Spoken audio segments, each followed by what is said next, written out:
Welcome to the Sportbros Podcast, featuring the almighty B-Live, the money man Scottie D, and your host, the head of creative Eddie Cool. The Sportbros Podcast, by the fan, for the fan, talking sports just the way you like it. And without any further ado, let's give it up for the Sports Bros. Hey, what's going on, world, and welcome to another episode of your favorite sports podcast, none other than the Sports Bros Podcast. If you're loving the show, do us a quick favor, hit that follow button, give us a like, and make sure you subscribe so you never miss an episode of the Sports Bros Podcast, all right? Whether you're tuning in on Apple Podcasts, Spotify, or YouTube, your support helps us bring the heat each week. Also, follow us on social media. Just click the link in the chat or the description box to keep up with the Sports Bros. With that being said, my name is Eddie Cool, and the weather's real nice outside, fellas. I will say that, though. I will say that. But enough of my incoherent rambling and lollygagging and gaddylagging. I have two of the best coaches in the world because I tried it by myself. It ain't quite the same. Introducing first, coming to you live and direct from Fayetteville, North Carolina. He is the almighty B-Live. What's happening? What's going on in the world today? Man, we've been putting in work here at the Sports Bros Podcast, trying to fine-tune this thing. Episode 296, closing near and dear to 300 episodes. We've been doing this for over 6 years, fellas. Wow. This is crazy. I am surprised. That should be enough to get me into heaven. That should be enough to get me into heaven. you saying that? You saying that because you've been dealing with me for all this time? Yes, I am. Oh, okay. Well, we'll call up the Pope since he's American and everything, and see if he can throw in a few Hail Marys for the money, man. But man, I am very excited. It's going live, doing all the things that we're doing. I am excited. And man, bro, I want to talk about some sports. Go ahead and introduce the other guy. Let's get this thing rolling, baby. And the other guy, he is the pride of Washington, Pennsylvania, the most busiest man you'll ever meet in your life. He is the one, the only, the money man, Scottie D. Nobody told me there'd be days like these. Strange days indeed. Okay. Strange days indeed. Hey, let me ask you. What's up? You guys, there's three of us. Mm-hmm. See that? Three? Mm-hmm. Three of us. Show me that again, Be Live. Three of us. Okay. We all just did that. Why is it that when you make a three-pointer, you have to go like this with the thumb and the two fingers? Or use the other three fingers, the pinky, and the middle two, but nobody ever uses the three. Nobody does that. Why do you have to do the thumb and two fingers, and then maybe hold it down and touch your bicep, or hold up the other three fingers? Why is it that? Why do the players have to do that? Why can't anybody do three like that? Three. Okay. Okay. I can explain one of them because covering high school sports, I've seen this before plenty of times. Okay. Right. All right. So that's the cool way of saying, hey, that's a 3-pointer, and when you do the 3-pointer and accompanied by this. That means the guy has been shooting this is like his 4th 3-pointer of the night, and he's hot. He's on fire. And then like this 3-pointer is like, boom, in your face, in front of your mama and your granddaddy and everybody watching in the stands. And just let them have it, man. That's I guess it's just the trendy way of just letting your opponent having it and let you know that, hey, I shot a 3-pointer. So no three, no, you can't use the three middle fingers together. You can't really do this. It's just not. It's not cool. Sure you can. Why? Why is that not cool? And why is I don't this get this cool? one? I don't get this one. I can do with the pinky and the middle and the ring finger. I can get. This right here is too close to Ja Morant and the guns, so way too close for comfort. And we're going live, and I hope we don't get shut down by like the DEA or the gang. I hope we're not throwing up gang signs. We here at the Sports Bros Podcast do not condone violence or any gang activity. So let's go ahead and get it out the way right now. We ain't got nothing to do with that. All three of us feel that way. All three of us. Yep. All true, y'all. All right, fellas, with that being said, speaking of shooting three-pointers, let's go ahead and hop right into it. The top of the order. All right, let's get this thing started. Here it is, the top of the order. Speaking of the NBA, it's hot, it's heavy, and it's contested, fellas. All right, so let's go ahead and start with some storylines from the Eastern Conference. After a dominant Game 3 win, the Celtics have narrowed the deficit to 2-1, with Game 4 approaching tonight. Can Boston continue to exploit the Knicks' defensive lapse, and can they even the series? What say you, Scottie D? Yeah, I say they can if they play regular basketball instead of shooting 100 threes in 2 games and making 25 of them. That's ridiculous. They didn't even get to put the 3-finger things up. Only 25 times out of 100 did they get to do this. They missed 75 3-pointers in the first 2 games. Good Lord. That's bad. That's bad basketball. I'm even hearing analysts on TV saying take high percentage shots, and teams are winning because they're taking high percentage shots. But I tell you, the Knicks, they went in guns blazing for the first 2 games and maybe were feeling it too much, a little overconfident. They better not lose. Well, it was last night, wasn't it? Game 4 was last night. Yeah, it was. Well, no, we're live. We're live. We're live. Yes, okay, it's it Monday. Is tonight. It is tonight. Okay, we're live now. Yeah, I mean, they better not. If they lose tonight, it's over. They will not beat the Celtics if they let Boston even this thing up. Come right back into it. Yeah. See, first thing first, is any team going to win at home? Like that was such a big talking point that I mentioned week prior going into this series was, these home crowds are going to be contentious. It's going to be crazy. Oh my God. There's already been videos of fights and all kinds of stuff. We knew that this was going to be vicious. And now we've had the first 3 games go by and all 3 road teams have won. So the road team has won all 3 games.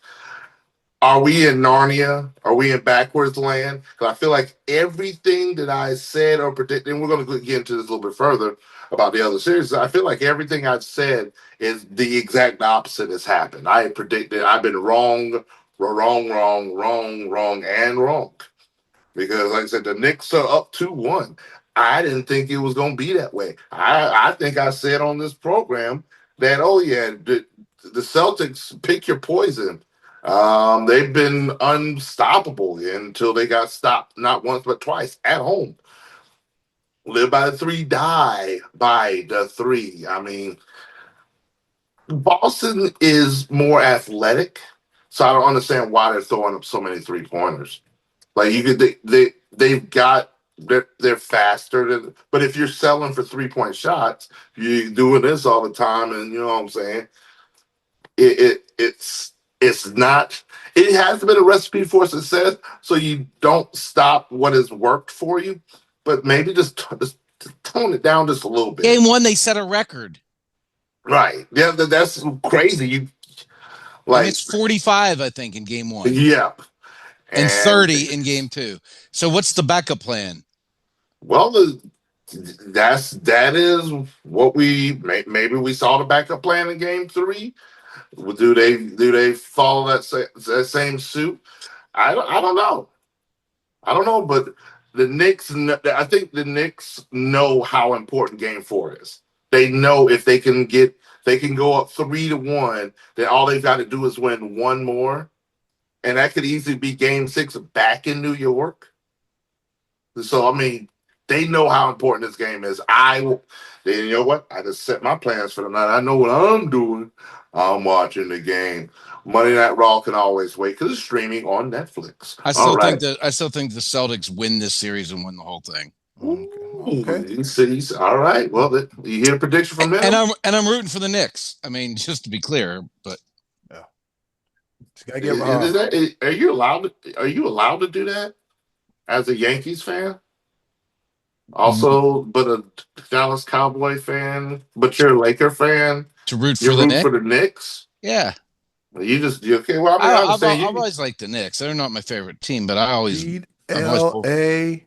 Beat L.A. Yeah, ain't that what they said? Beat L.A. I don't think that's allowed. I really don't think that's allowed. To root for the Knicks, or as maybe a Lakers fan to root for the Knicks. You want me to root for the Celtics? You're right. To root for neither. I'm good at that. Like, just give me good basketball and some drinks, and there we go. We're all set. Boom! You see, you're right there. You're reading my thoughts right there. I'm right at you. Give me 3 drinks. He said 3 of them. All right, move right along to the next series. Donovan Mitchell, his heroics, will they be enough for the Cavaliers? Despite him averaging over 41 points per game, the Cavaliers trail the Pacers 3-1. Ooh, boy. Mitchell's all around. He's hurt now, right? Did he get hurt last night? Over. It's over with. That's right, yeah, because he did tweak his ankle. Do you think the Cavaliers can perform a historic comeback, or are they donezo?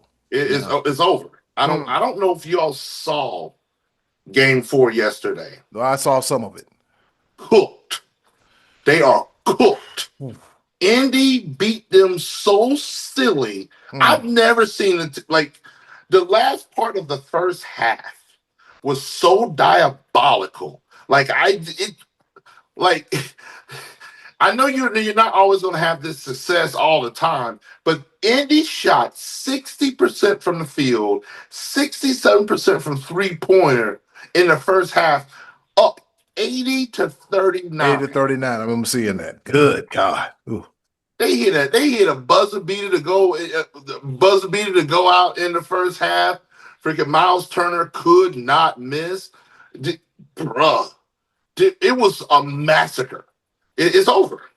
It's absolutely like Indy's just sorry. Pacers are having fun.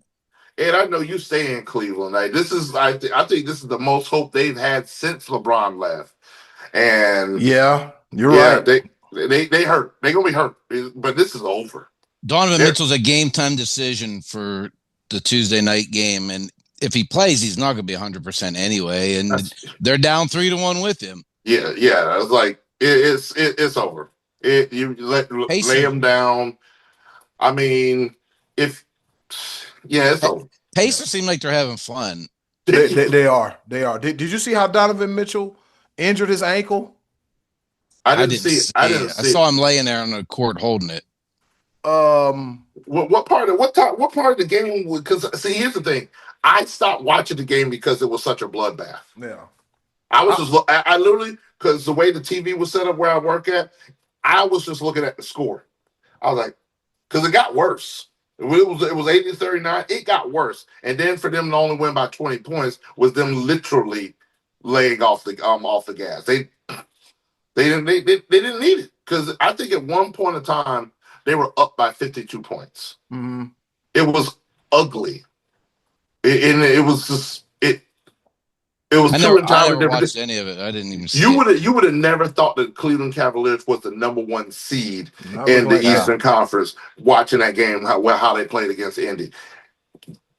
It's over. It's over. I saw the score. I had no interest in tuning in at that point. But I am rooting for the Pacers because T.J. McConnell being a local boy. I root for T.J. McConnell. I like. Okay. Yeah, they. I didn't see the moment when Donovan Mitchell got injured, but I guess when he was out there warming up before the start of the second half, he planted and was like, "Uh-oh," and he was like, "Uh-oh," and I was like, "Ooh, boy, that's not a good look." So, I mean, if you're a Cavs fan, would you like to have hope? Do you want to have hope? Yes, but realistically speaking, the Pacers. They're playing they're on fire right now. If you ask me, I think they're the hottest team in the playoffs. They are the hottest team in the playoffs. Cavaliers, 1, 2, 3, Cancun. All right. Real quick. All right, let's go to the West Side. Thunder versus Nuggets. All right, with the series knotted at 2 each, the Thunder's resilience and SGA, his leadership is on full display.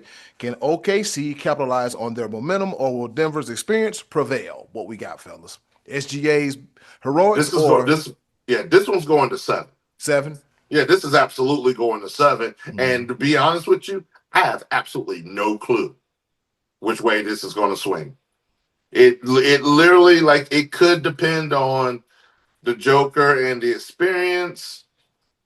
Russell Westbrook laying down some. Did you see? There was a clip of him D'ing up SGA, and I was like, "Ooh, okay, that's that Russell Westbrook of old. That's a determined, and that could very well be the tipping point. But it's going to go 7. It's going to be a knock them out, drag them out, grind out series, and those are the ones I absolutely love to see. And so, like, I'm keeping close eyes on that. To see who will prevail. I won't make a prediction. Because I don't know. You see bits and flashes of both sides, and I think they're just really evenly matched teams. And it is Game 7 is going to be all about, hey, who wants it more? What say you, Scottie D? Home court advantage wins this one. I think it'll go 7-2, but I think home court advantage wins it.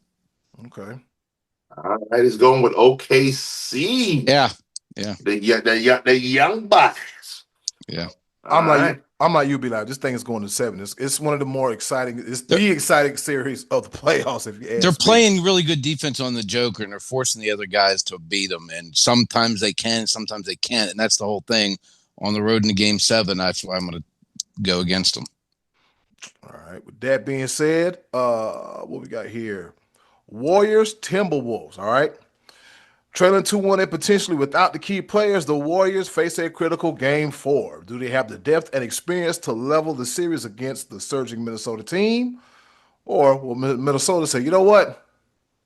We're going to keep on mashing on the gas. In the words of Jacob Fatu, all gas, no brakes. What say you, Scottie D? No Steph, no advance. This one over. Over. It might be too late. I mean, they're losing ground without him, and I don't know if they'll make it up if he'll be back in time. This is the first really significant injury, I believe, of his career. Well, at least that I can remember. What's that? He's had several injuries. We just didn't notice it because they didn't make the playoffs. Like he was hurt for a majority of the season. I think postseason wise, I don't think he's ever missed any postseason playoff. Right. Time with and so I watched Game 3, and Jimmy Butler did everything that he could. He was playoff Hemi and all the things, but it wasn't enough. And I mean that's why I argue a lot of times when people start trying to rank players and all this stuff like that, because it is an ultimate team sport. You have to. It can't be just one player or two players, or even when it comes to the big 3 and all this stuff. There's even on the big 3 teams that we've had, they still had complementary pieces that stepped up in big roles to get their teams to advance. So it's role players are everything, especially in the postseason. So we losing one of your stars, forcing your role players to step into a position that they're normally not in, it's tough to do this time of the year. And so I know Gary Payton the third, he said, man, we're fighting, and so we can get Steph to come back. And I don't think you're gonna make it. So my prediction might be just thrown out the window, because clearly the Warriors are a different team without Steph. Yeah. Oh yeah, and real quick before I go any further, shout out to our viewers checking us out right here on Facebook Live every Monday. The time might change. Sometimes it might be 2, sometimes it might be 3, but sometimes it might be 4. But one thing that stays the same is Monday. So shout out to everybody watching us on Facebook Live. And leave something in the chat, if you will. We greatly appreciate it. Go ahead, Scottie D. Yeah. Hit like and subscribe. Yeah. This guy needs like a deer in headlights. Like, what was I supposed to say something? Yes. Scottie's like, oh, you put me on the spot. Rate, review, subscribe. Ring the bell. Three fingers. Ring the bell. Fingers? Chat, everything, and swords. You cannot forget the swords. You gotta have swords. Got to have the swords. Whatever NBA team has the most swords, that's the team I'm picking to advance. Ooh, swords. That'd be fun.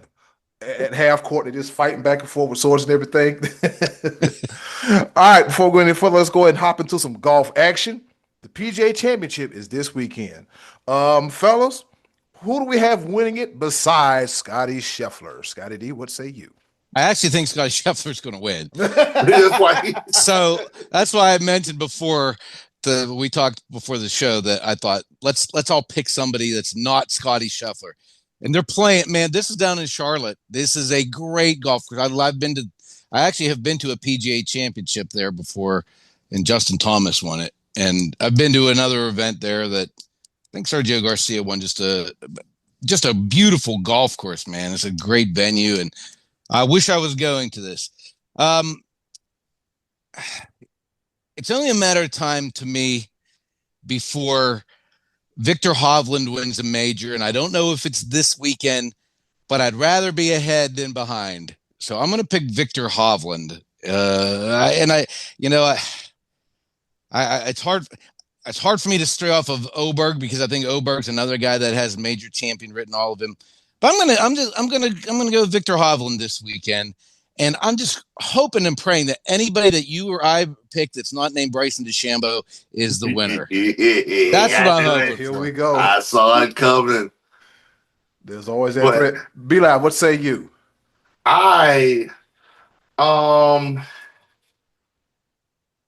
Here's the thing.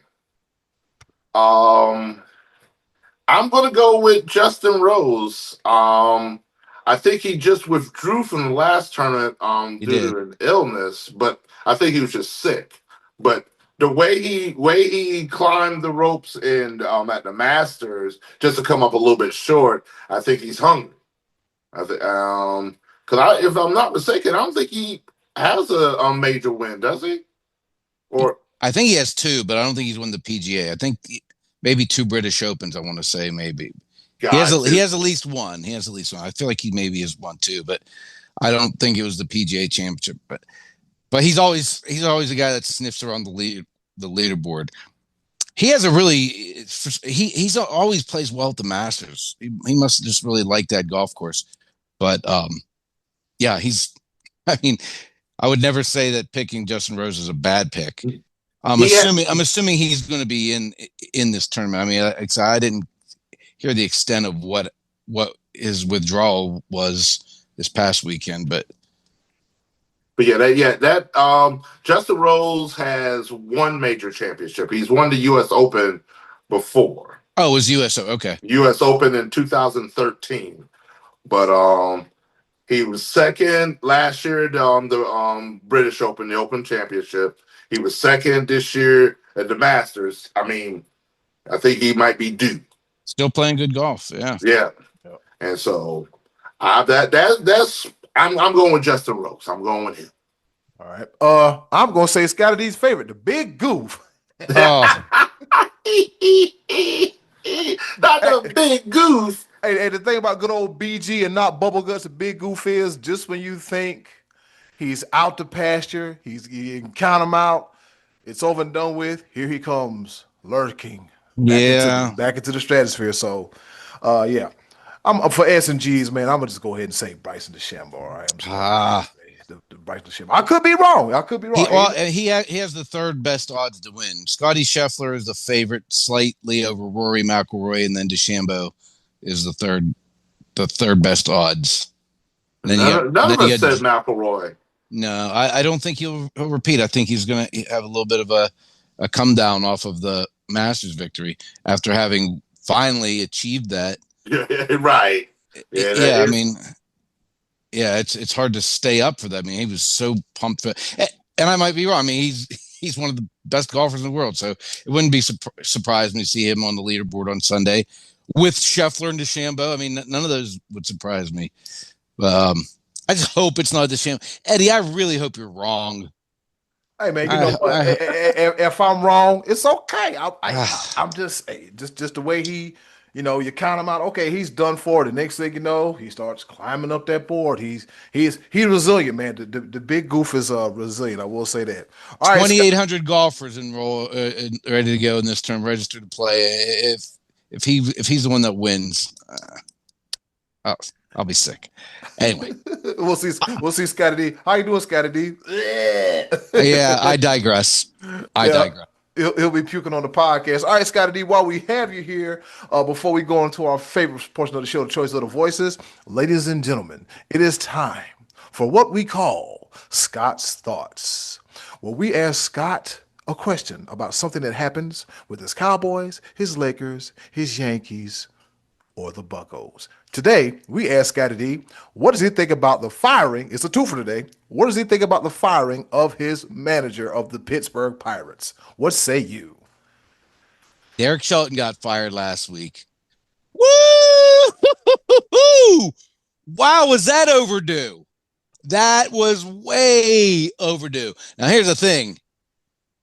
They're not going to be good without him just because he make a managerial change. Of all the sports, I think baseball is the one that the manager / head coach has the least influence on the team and the wins and losses. I just do. I just think, you fill out a lineup card, and if a guy's swinging a cold bat, he's going to go up and strike out no matter what. But it had to be done. They weren't making any progress. That team is 14-27 right now. This is year 6 of a rebuild. They got to get the general manager out of their necks. Ben Cherington, I think he knew that he was on a sinking ship, and so he put a little distance there. So, well, let me get rid of the manager, maybe buy myself a little bit more time. And no. He got to go too. They got a draft coming up here, a baseball draft. He's drafted poorly. He's traded poorly. Ben Cherington, general manager, he has to go as well. So, yeah, I mean, in a way, this is kind of putting lipstick on a pig to try to dress it up and make the Buccos look like they're ready to go in a new direction. But as long as that owner whose guts I can't stand, and Ben Cherington, hate's a strong word, but I feel it. And Ben Cherington, the GM, it's still a sinking ship at this point. But that was a move that had to be made for sure. All right, Scottie said it was a move that had to be made. All right, part 2 of Scott's Thoughts questions. Scottie D, your Dallas Cowboys made some moves early Friday morning, Saturday morning, over the weekend. Anyways, so they trade for one half of the Crash Out Brothers, George Pickens of the Pittsburgh Steelers. Scottie D, you think it's a good move? You think this will help CeeDee Lamb? What say you? I think it kind of has to, but with Pickens, he's such a wild card. He shows up late to meetings. He's a malcontent. But Jerry Jones is used to this. He's had Michael Irvin in the building. He's had Terrell Owens. He's had Des Bryant. He's dealt with a lot. He even had Pac-Man Jones, who wasn't a wide receiver, but he had some issues, and he basically hired him a babysitter to keep him out of trouble while he was there. But Jerry Jones is maybe the one guy who says, "Yeah, let's take a chance on this." And I don't expect to hear a lot of bad stuff out of Pickens. He's got 1 year left on his rookie contract. You'd think he'd want to be on his best behavior, no matter who signs him a year from now. You want to put your best foot forward. I think on the field, I mean, Pickens has unlimited potential. If he plays well, he's just another really good target for Dak to overthrow. There it is. There it is. It's another great target for Dak to throw behind and throw the ball in his feet. And who knows? I mean, it's still Dak and an unknown coach. I'll tell you, I personally thought it was a good move for the Steelers, because the Steelers are going into the season with Mason Rudolph as their quarterback. They are looking to get a quarterback in the draft next year, and Pickens is probably not part of that long-term plan now that they got Metcalf. So why pay the guy this year, stockpile some draft picks? I thought it was a good move for the Steelers. And for the Cowboys to take a flyer on him, give Dak another target coming off of that injury. This one, it looks to me like a win-win for both teams right now, but let's just see how it pans out. Are the Steelers finally conceding the fact that they're not going to have a 500 record this year? Is this the year? You would think so. You would think that they would want that this year, though. I mean, because it's supposed to be next year's draft is supposedly going to be a good quarterback draft, and they need a quarterback. And I don't care if they sign Aaron Rodgers to play ahead of Mason Rudolph. They're not going to the Super Bowl this year. So for them, their quarterback of the future is not on the roster yet. They got to go get him. So why pay Pickens? Go get you some draft picks. And so I think it's a good – I think the Steelers could very well be under 500 this year. I mean, I thought that was going to happen last year, and they finished 9-8 or – Yeah, we all got laughed at. Remember 10-7, Yeah. Yeah, after they got up to a really good start, yeah. You remember I picked them up? This is going to be the year. Next thing you know, it eats crow. Real quick, fellas, before we get up out of here, we got like 3 minutes left. Derrick Carr hangs up the cleats. Thoughts on that, and what will the Saints do next? Real quick. Speaking of quarterback rooms that are disastrous, good Lord. God. Saints fans are dead. Even though Carr was I think Carr was injured anyway, but they're upset that they didn't get Shador, that they picked Tyler Slough. I don't even know how to say his name. I think it's Shuck. Slough. Anyways, him. Yeah. Yeah, the dude from Louisville. Yeah. I think Gamecock Game Chicken Nation might get their wish and have a starting quarterback in the NFL finally, in Spencer Rattler. Yeah, he could. I mean, honestly, that would be my pick to start, and see how Tyler Slough or whatever, how he progresses. But I wouldn't. That's a disastrous position to start a rookie quarterback in. It's a disastrous position for any quarterback, pretty much at this point in time with the Saints. But why the heck not? Let's see if Spencer Rattler can we get Oklahoma Spencer Rattler before Caleb Williams stole his job. I mean, he was at one point in time. Spencer Rattler was like the number one recruit in the country. Yep. In the country, and then Caleb Williams came by and he was like, nah, play. I'm gonna go ahead and get that off you. I'm gonna get that starting job off of you, and the rest is history. I mean, Spencer Rattler did some things that I can't talk about Spencer Rattler anymore. The Clemson orange blood in me won't allow it. Look, it got you itching. It got you scratching over there. Yeah, I can't do it. I can't do it, man. Yeah, all right. B-Live, one thing we can't agree on for our Carolina Panthers, that's one less team we got to worry about. Because they're going to be in shambles. Let's go ahead and say it. Saints fans, you're probably going to hear this, but y'all going to be in shambles. With that being said, fellas, looking at my phone because I've yet to get a watch. I got to get a small piece to get it fixed. But guess what time it is? What time is it? What's happening? What's going on? Oh, I'm glad you asked. It's time once again for our favorite portion of the show, the choices of the voices. And with that being said, hey, yo, Button, hit it. Choices of the voices coming at you right here on the Sportsbros Podcast. And we'll be right back. In 3 seconds. Yeah, sure. Yeah, in 3 seconds. In 3 seconds.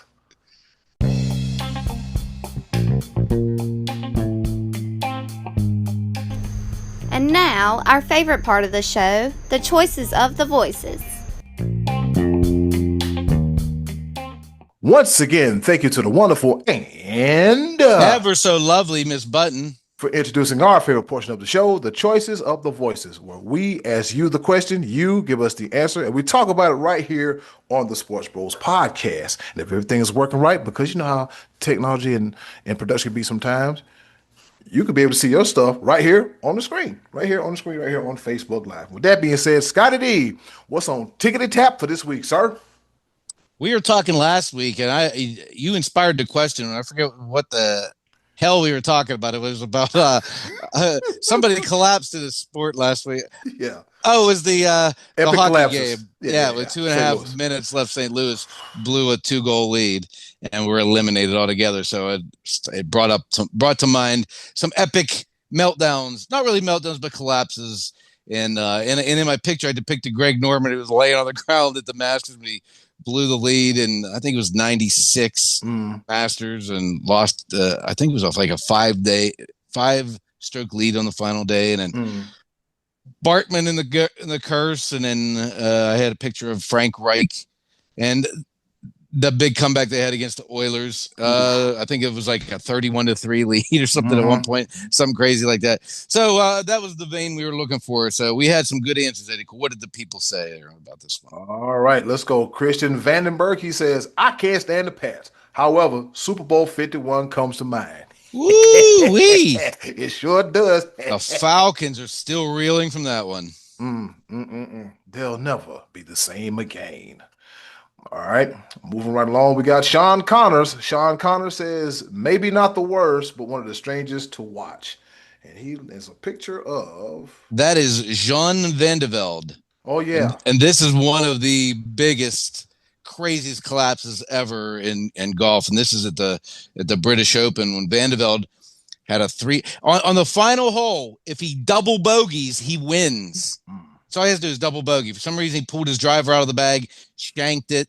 Then he hit the ball off the grandstand and into the water. And he rolled his pants. There's a picture of it. He had his pant legs. He was going to actually try to play that out of the water. He didn't. Instead, he took a drop. Then he hit it into the bunker, and he ended up with a 7. All he had to do was make a 6 to win the big tournament. He got a 7, and then he lost in a three-way playoff to Paul Lowry. That was one of the biggest ones ever. We were talking about that last week, that one popped into my head. And I think somebody else may have mentioned that one as well. There's some other ones, Eddie. Go ahead. Mike McCambley, he said the same thing. John Vandervelde at the British Open. All right. Yeah. John Kern, we got a lot of new names here. Shout out to all y'all for joining us this week. John Kern, he says the series between the Yankees and the Red Sox in the 2004 Major League Baseball playoffs. Ooh. Yanks up 3-0. No one had ever been up 3-0 and lost before. And this was coming off the year before where the Red Sox blew their big lead, I think a 3-run lead in the 7th inning. And then Aaron Boone hit the Tim Wakefield ball over the left field wall, and the Yankees went to the World Series. So the Sox repaid them. Yanks up 3-0. And I believe leading in game 4 and unable to ever finish the deal. Lost 4 straight. Yeah. That one sticks in my craw. Yeah. As you can imagine. B-Live, were we at the bar watching this one at Buffalo Wild Wings? The Yankees and the Red Sox back in 2004. It might have been 2003. Trying to think, because I don't remember specifically where I was at, but I do remember the amount of it was one of the craziest things we've ever seen. Simply put, because it's never happened before. Nobody comes back from 3-0 deficit, especially not the Red Sox over the Yankees. That is. And if I'm not mistaken, game 6 and 7 were in New York. Yeah, it was. I think craziness, unheard of, and it still hasn't.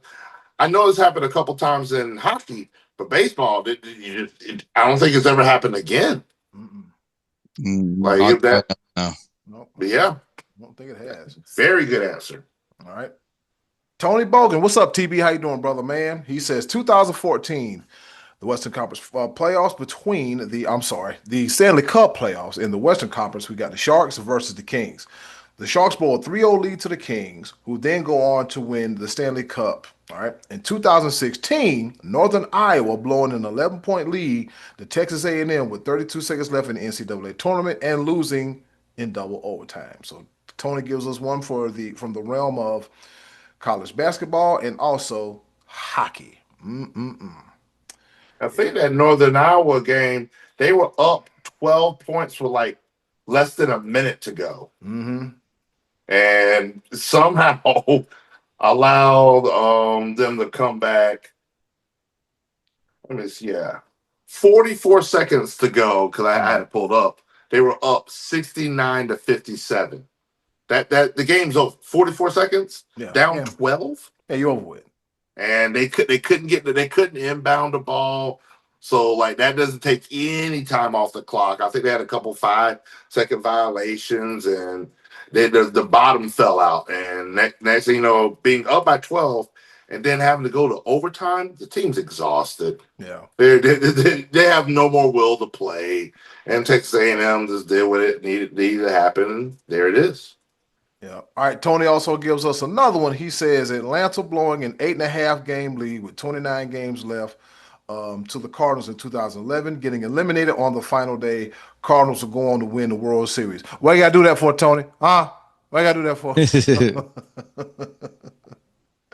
That was unnecessary, but but it's a collapse. It's a clap. Yeah. All right. Finally, Jacob Cohn, he says the Bills are certainly up there. But if we're talking about the greatest individual collapse, hands down, it's Greg Norman. The biggest team collapse, 28-3. The Falcons, and the series collapse would either go, and the series collapse would either be Golden State or the Indians, both in 2016. Yeah, they were both. Yeah, that's right. They were both up 3-1 or 3-0, and then Cleveland came back, and then Golden State came back. So Cleveland came back, and then Chicago came back. So yeah, That's it. All right. So shout out to Christian, Sean, Mike, John, TB, Tony Bogan, and Jacob for their participation in this week's Choices of the Voices. Scottie D, who you got? Some good ones that were on my mind were already mentioned. Also want to mention 2010, the Boston Bruins were up 3-0 on the Flyers, and the Flyers won the next 4 games, including coming back from 3-0 in Game 7. But one I wanted to mention, something I just rewatched recently. It's only a 2-run lead, but the fact that the Boston Red Sox in 1986 were 1 strike away from winning the World Series, That's right, and over the Mets, and Gary Carter gets a base hit, Kevin Mitchell gets a base hit, Ray Knight gets a base hit. They change pitchers. Bob Stanley comes in, throws a wild pitch, and then you remember the Mookie Wilson dribbler that Bill Buckner had go between his legs, and the Mets came all the way back to win that one, and then in such an improbable fashion, and then won Game 7, also a come-from-behind win. Again, that's not a big collapse when you think of it in terms of it was only a 5-3 lead, in which the Red Sox scored 10 in the 10th inning, 2 runs to take that lead. But the fact that they were 1 strike away and hadn't won the World Series since whatever it was, 1917, 1918, whatever it was, they needed 1 more pitch and couldn't get it, and the Mets end up winning the whole thing. So that was one on my mind. B-Lab, who you got? Well, I'm gonna do a solid. Because we pick on the Falcons a lot, especially regarding collapses and all the stuff. 28-3, happy March 28th, and all the things that we do, and deservedly so. But I'm gonna go in the archives for this one, because this was as a wee little kid. I was 10 years old when this happened. Back in 1993, the AFC wildcard game between the Houston Oilers and the Buffalo Bills, where in the beginning of the third quarter, Frank Wright throws an interception. Bills quarterback Frank Wright, because Jim Kelly was injured. Frank Wright throws a pick 6, and the Houston Oilers were up 35-3. 35. Okay, I said 31-3, 35-3. It was 35-3 in the beginning of the third quarter. And the reason why I bring up that game is because they lost 41-38. Like, they were up 35-3. They actually had to come back themselves and kick a field goal it went into overtime, right? Oh yeah, because the Bills come all the way back and take the lead. They kicked the field goal to tie it 38-38, and then the Bills won in overtime 41-38. But what, you can't make that up. Like, that's forever ingrained in Houston Oilers, Tennessee Titans history. That to the backup quarterback, no less. Yeah. Who, if I'm not mistaken, had one of those in college as well. Didn't he lead Maryland to the big comeback against Miami? Yes, he did. Yep, Frank Wright has one under his belt. So, and he's a terrible coach. All right, cool. He stinks. He's I a said that out loud, didn't I? All right. He's a bum. I'll say it. He's a bum. B-U-N. A bum. All right. With that being said, fellas, Be Live, I'm going to take the route of you. It's easy to pick low-hanging fruit. It's real easy to pick at the Falcons' epic collapse. And I'm smiling just thinking about it. But one epic collapse goes to the 2020 Pittsburgh Steelers, all right? So the Steelers, they start off, winning 10. They win 10 straight games, and a few of those games were pretty close. For example, when they played the Broncos 21-26, and then they played the Texans and they won 21-28, and they won by the Tennessee Titans 27-24. Now let's go to December 2nd, week 12, where they play the Ravens and they barely win 19-14. All right, they improves their record to 11-0 and at home.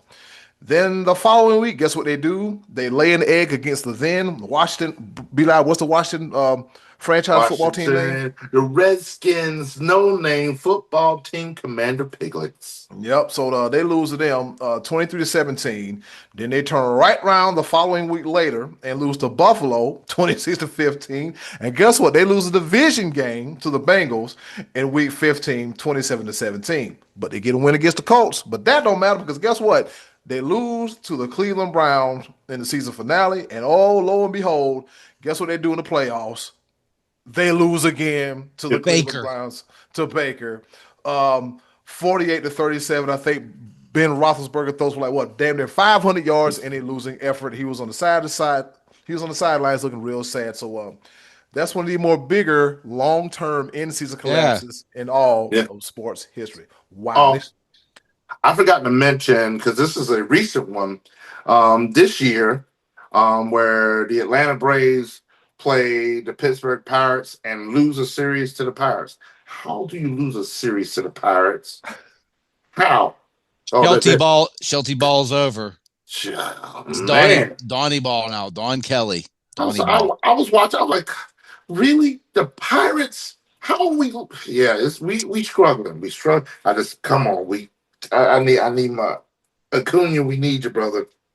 We need you. Scottie D, who was the manager when you guys went to the playoffs back in 2013? Was it Clint Hurdle? It was. Yep. Oh, good old. And he got fired the day before the last game of the season in 2019. He got the game 161 and got fired. That's why worse is the coaches getting fired with 3 games left in the middle of in the NBA. All right, with that being said, that does it for the choice of the voices.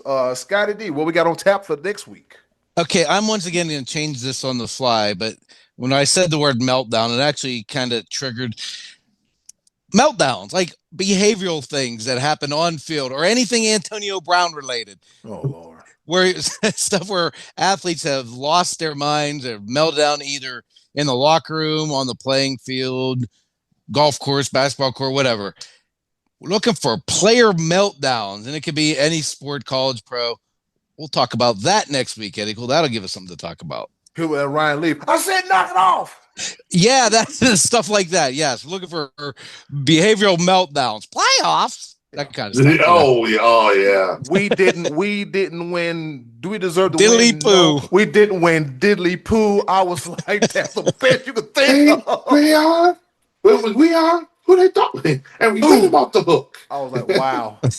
I think that same game, Derrick. Man, I'm 40. Oh my God. Yeah, we gonna have fun. Oh, this is gonna be great. I think Derek Anderson had his meltdown that same night. Dennis Green had a meltdown too. I don't know. It was epic. It was classic, and I do remember. All right, Be Live. You know what that means. Don't just time to grab the pepper grinder. Coming up next, Around the Pepper. Stay. Don't you dare go away. Sportbros Podcast coming right back at you. Cue the graphics.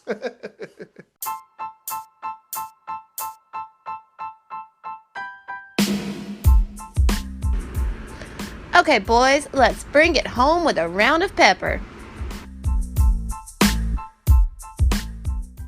All right, y'all heard the woman. It's time for us to go home and get what I call the hell up out here. But before we go, Around the Pepper, you know how we do it, baby. 3 topics, rapid fire style, kind of, sort of, not really here to engage, enlighten, educate, and entertain.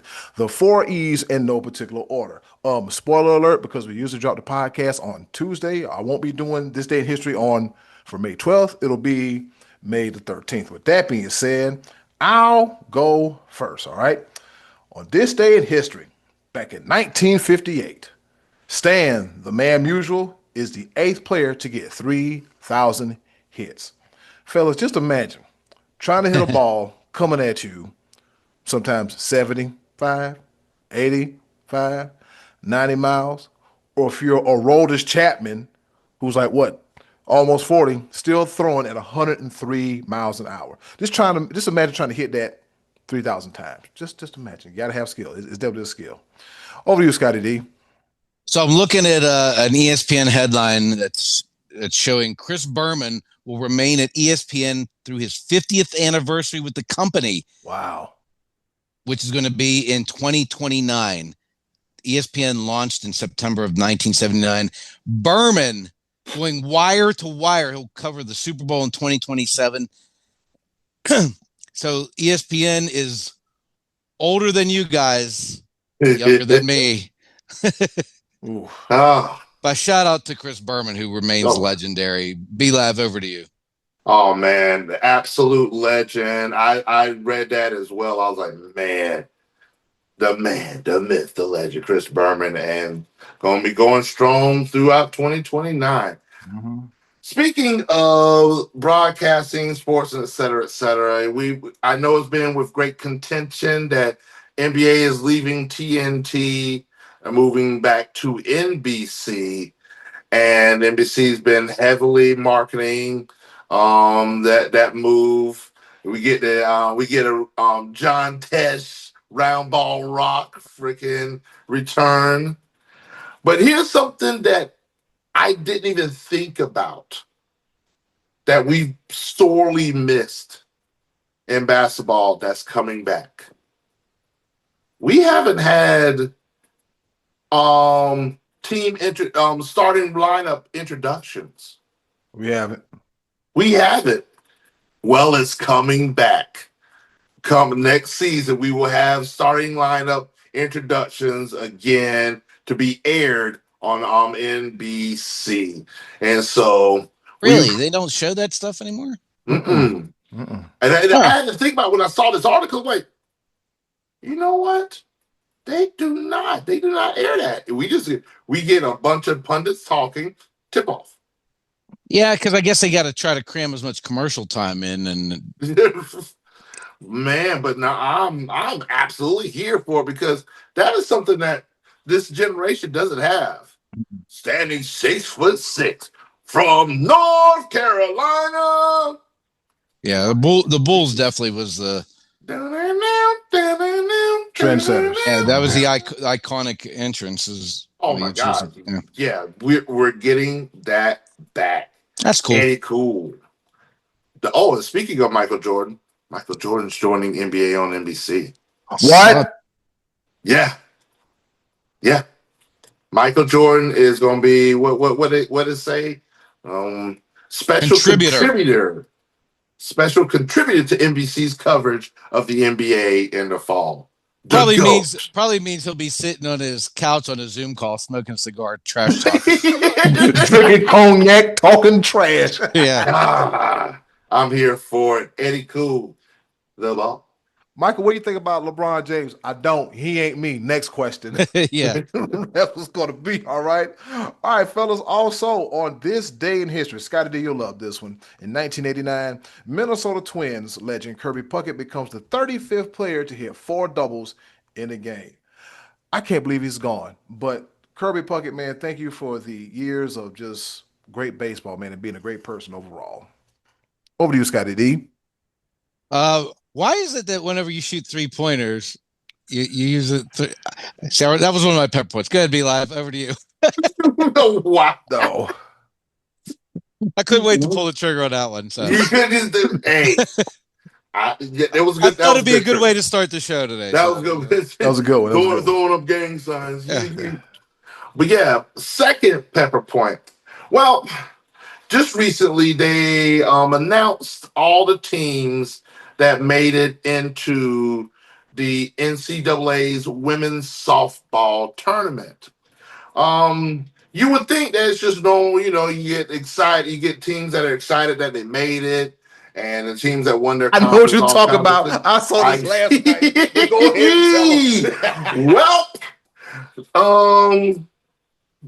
for those that don't know, Oklahoma has pretty much dominated women's softball over the course of the past few years.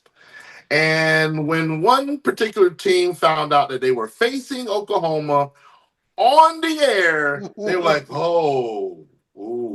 yeah. They were not happy at all. The Boston University Terriers were not happy that they got matched up against Oklahoma in their first yeah. Oklahoma has been that damn good to the point where even though teams are normally excited to make the tournament, They're not. Eddie Don't put us on Cole. TV. Don't put us on TV against LA. Yeah. They were, ooh. Yeah. Eddie Cool. The ball. It's just a look on their face. There was like, Oklahoma's like, yay, Oklahoma, we made it. And they'll be playing against Boston University. The girl had a choke. You see one girl just go,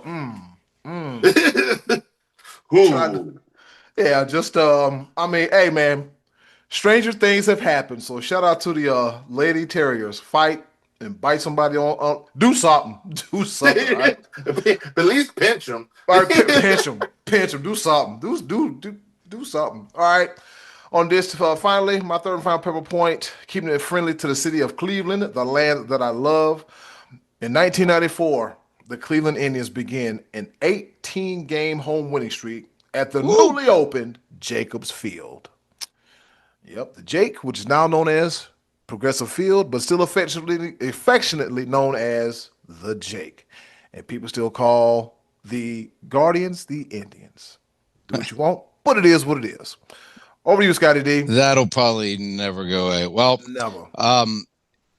After a lackluster performance on Saturday night, Josie Aldo, MMA UFC legend, announced his retirement.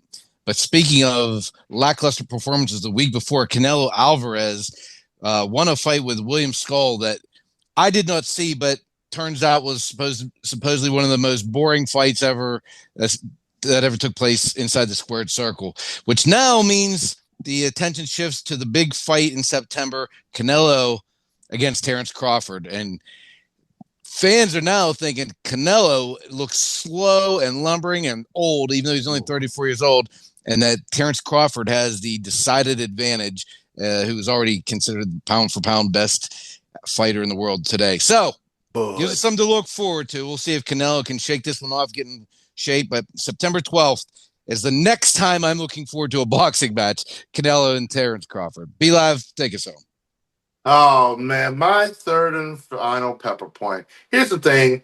I feel like I will be disappointing you guys and our viewers and everything. Oh, we're used to that. Don't worry about it. Go ahead, buddy. This is going to be disappointing. So it's because it's not as groundbreaking, it's not as shock and awe as it is. But it's simple. The NFL has released the very first game of the regular season. Ooh. Thursday, September 4th, 8:20 p.m. on NBC and Peacock. The Dallas Cowboys versus the Philadelphia Eagles, the reigning, defending Super Bowl champion. Boy, do I feel bad for them. They raised the banner in front of their most heated rivals in the Dallas Cowboys. Crash Out Bros, Jalen Hurts, Tush Push. Ryan Schottenheimer debut. Woo, Dak is back. Man, I wish it was tomorrow. I'm here for it because you know where our passion lies. I'm gonna say I'm a college football guy, but we talk more about NFL than we do anything else, and for a very good reason. And I'm here for it. Week 1, Cowboys, Eagles. Let's see how this year starts. Yeah, we know how it's going to start. We know the Cowboys can't go undefeated without winning that first one in week 1. So there you go. Oh, here we go. The predictions are already out there. The Cowboys 17-0.